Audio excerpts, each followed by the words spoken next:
నీ పాట ఎప్పుడైనా గాని ఎవరైనా విని సో నిన్ను విమర్శించిన సందర్భం ఏదన్నా ఉందా?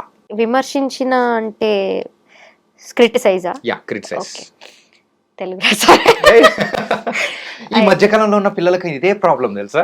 అహా! అంటే నేను చెన్నైలో ఉన్నాను కాబట్టి నాకు కొంచెం కష్టమైంది. కానీ రైట్ నౌ రాయడం, చదవడం ఓహ్! తమిళ్ తెరియుమా? தெரியுமா? உங்களுக்கு కూడా தெரியுமா? నాకు అంతవరకే తెలుసు. క్రిటిసైజ్ అంటే ఇంట్లో ఫస్ట్ క్రిటిక్స్ అయితే అమ్మ, నాన్న, అక్క. హ్మ్.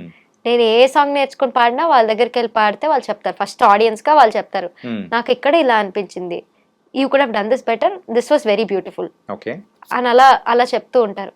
క్రిటిసైజ్ అంటే నేనెప్పుడూ క్రిటిసైజ్‌ని అలా తీసుకోలేదు.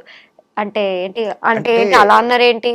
అంటే నేను బాగా పాడట్లేదా? అన్న అన్న అట్లా అన్న కాదమ్మా. ఏంటంటే మనం పెర్ఫార్మన్స్ చేసినా కానీ కొన్ని కొన్ని సార్లు అవతల నుంచి పర్సన్ వేరే టెన్షన్స్‌లో అయినా ఏదైనా గాని సందర్భంలో ఒక మాట తూలుతాడు. అది మనకు డీప్‌గా హర్ట్ అయిన సందర్భం అనేది కూడా ఉన్నట్టు. ఇట్ ఈస్ దేర్ ఒపీనియన్ అంతే. ఇప్పుడు వాళ్ళ ఒపీనియన్‌ని నేనేం చేయలేను కదా! హ్మ్. ఇప్పుడు నాకు నేను బాగా పాడాను అనిపించింది.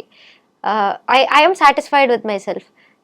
ఆహ్, అవతల పర్సన్‌కి అది అనిపించలేదు అంటే ఏమో మేబీ అది వాళ్ళ ఒపీనియన్ అయి ఉండొచ్చు. లేదా hmm. Whatever it is. I respect it. Okay. వాళ్ళకి అలా అనిపించిందా? అవునా?